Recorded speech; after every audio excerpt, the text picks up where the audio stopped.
The suspect who allegedly attacked Nancy Pelosi's husband on Friday night has been officially charged with assault and attempted kidnapping. NTD's David Lam reports. In a Monday press release, the Department of Justice announced that 42-year-old suspect David Wayne DePape has been charged with assault and attempted kidnapping of Paul Pelosi.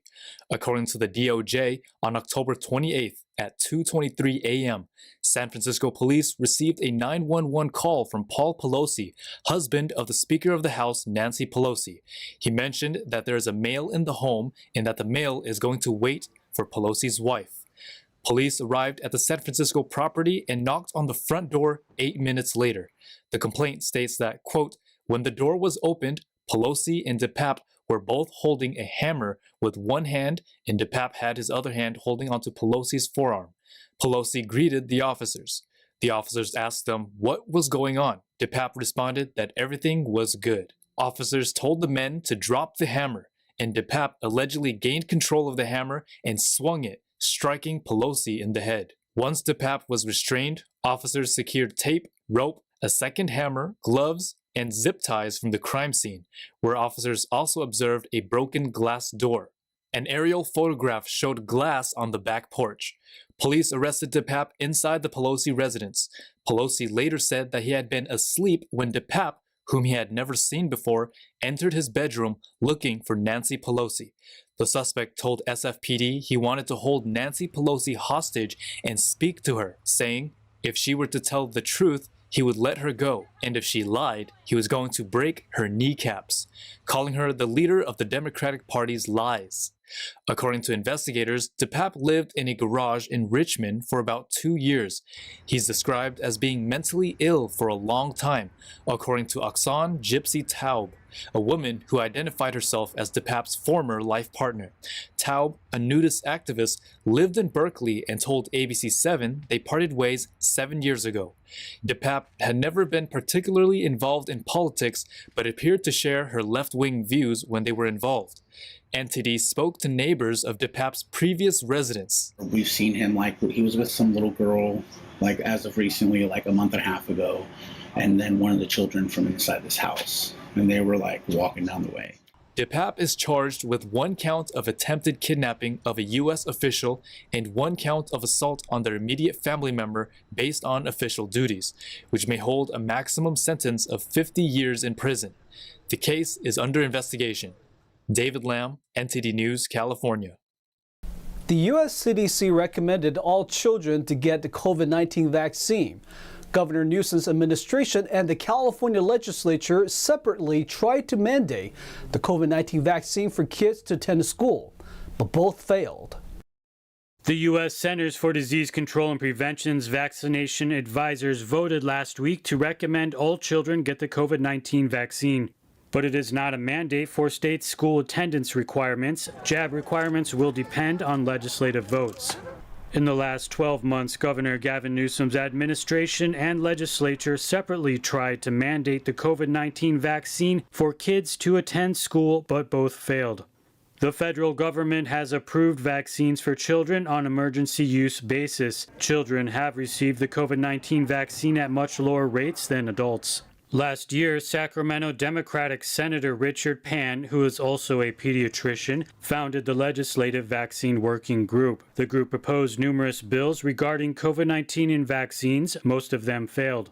In the past, proposed vaccine-related legislation has attracted protesters to the Capitol en masse. Protesters argued that this should be a family decision and raised questions about the number of breakthrough cases. Pfizer leadership recently confirmed that COVID jabs were not tested to prevent transmission.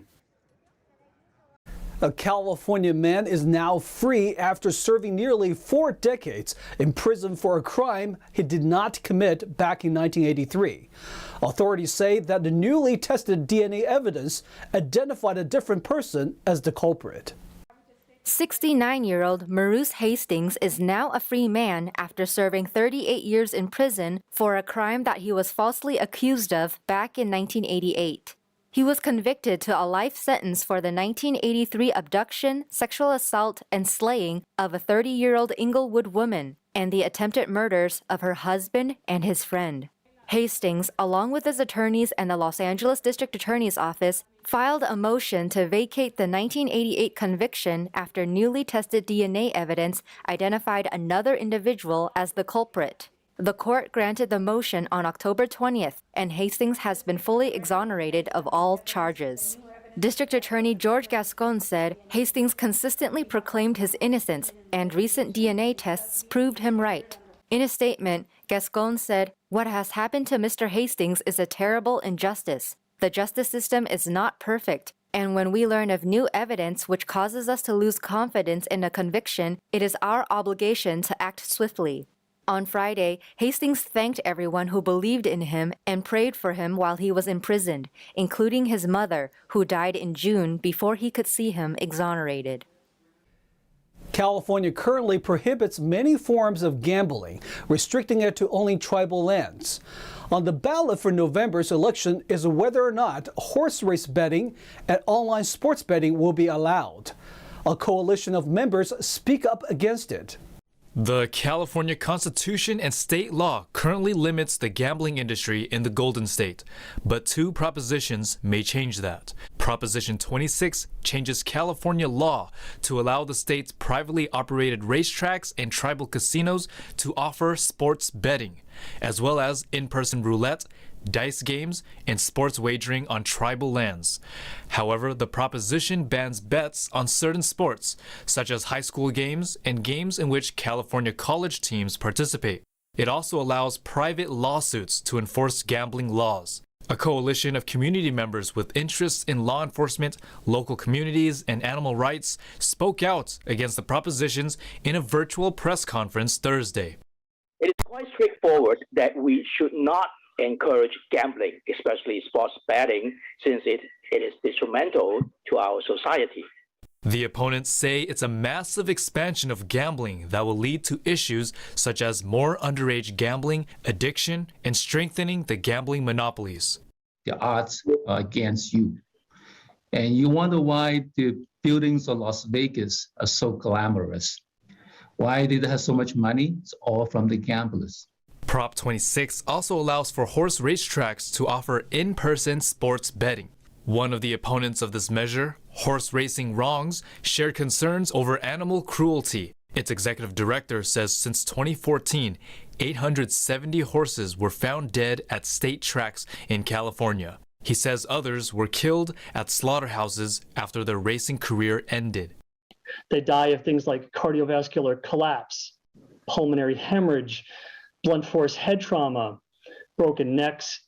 The vice mayor of Cupertino is against another proposal, Proposition 27, which allows licensed tribes or gambling companies to offer online sports betting over the internet and mobile devices to people 21 or older.